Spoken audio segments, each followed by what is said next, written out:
Good evening, everyone. My name is Dan Pereira. And, have you seen the news lately? Would you say there's like violence, a lot more violence on the news in recent years? No, yeah? Yeah. Maybe, kind of? Yeah. Regardless.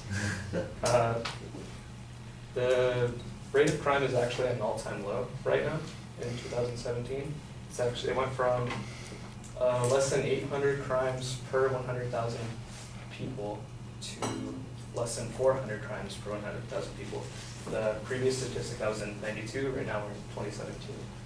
However, so there's still crime, people still want to find a solution to crime. So a lot of people will jump to conclusions like, oh, maybe when they see violence in the media or in video games, people want to like act on the violence and they want to recreate it. However, my claim is that violence in media and in video games has zero impact on the causation of crime in society. With my first subclaim being that media has no effect, or does not cause violence in society, and the second being video games do not cause violence in society. So back to media. In the news, there's a lot of like shootings and attacks and stuff. That's obviously very tragic, and we don't want that happening. And some people say that the cause of this is video games, or not video games, news. Like the news, they see crime in the media, so they want to recreate it because they themselves are angry. However, there's a study done by Dr. Christopher Ferguson. The article was called "Exposure to Violence and Trauma," and it studied that people, when they see violence, how do they react and how do they behave. And it showed, from the results of the study, it showed that people actually have a, what was it? Let's see. Oh yeah, people who are more aggressive, like naturally aggressive, when they see the violent crime, they're affected, they're not upset, they're more empowered and determined when they see. However, people who are less violent or less aggressive, when they see aggressive acts, they get upset or they feel strange or weird. And so he claims that media violence is not a cause for crime, but rather a catalyst. So say if you're already aggressive, like you're an aggressive person naturally, if you see violence, that may make you want to commit a crime. However, seeing the violence itself is not a cause for crime. And furthermore, there was another study in Mount Sinai in New York. It's the School of Medicine, and they studied brain activity that happened when people saw violence in the media. And people who are naturally aggressive, their brain reacted more when they saw violence, and they were once again less upset with the violence when they saw it. And naturally, non-aggressive people were obviously upset and they didn't like it. So like say if they saw a video game like Call of Duty, they would be more empowered to commit a crime. Which brings me to my next point about video games and how video games are not a cause for crime in society, which a lot of people tend to believe, like parents especially, if they see their child playing Grand Theft Auto and shooting people and stealing cars, they think, oh no, my kid's gonna go steal a car, but that's not the reality. The reality is that video games actually have seemingly an inverse relationship with crimes. So the popularity of video games in the past couple of years has actually grown. So in 2016, sales of video games have gone up about 11%, which I think is around $6 billion.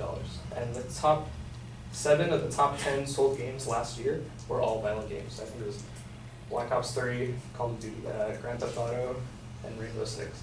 Those were part of the 7. There's more violent games too. I'm not going to go into those. But yeah, the most popular games were violent. However, the rate of crime actually decreased. So that shows a correlation, or an inverse correlation, like video games don't actually cause crime, but they can decrease crime. And the study goes even further with how the study was proceeded.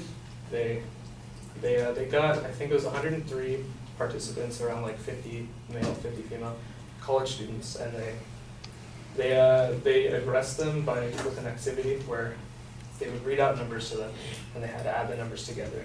And the numbers would be read out faster and faster, which this test is called a PASAT test.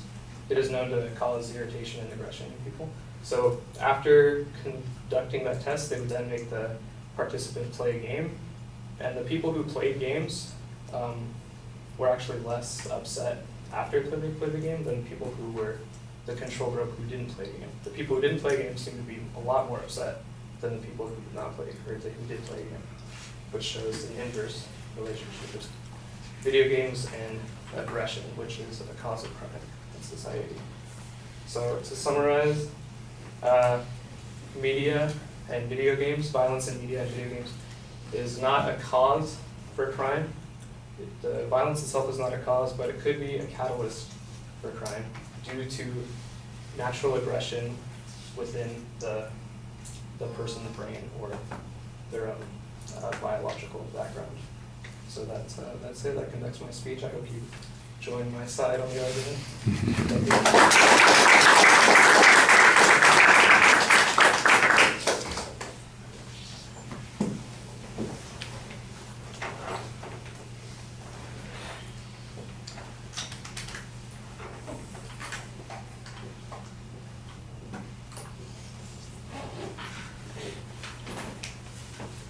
Thank you.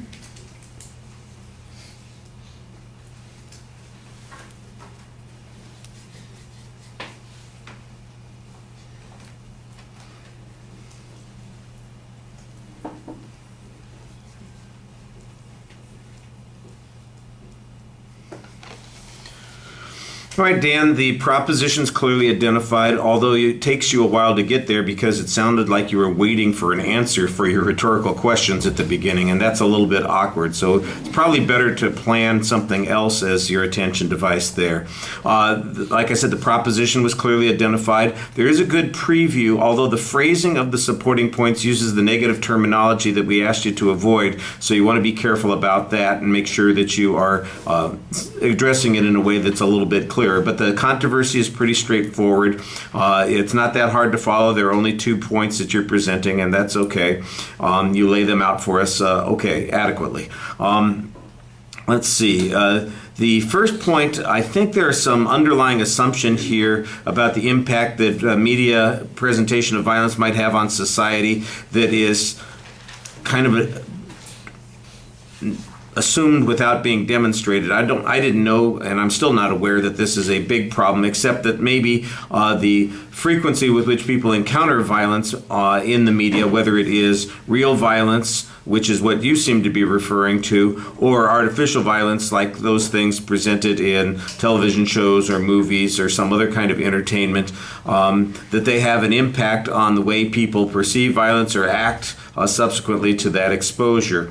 Your evidence on this particular point is a little ambiguous. I thought that was problematic. I like the evidence that you had earlier that talked about the change in the amount of crime rate versus over the last 16 years, and then you later on make a reference to the increased sale of video games and violence there. So I can see that there's a connection between those 2 points, but you do have them substantially separated by a lot of other information.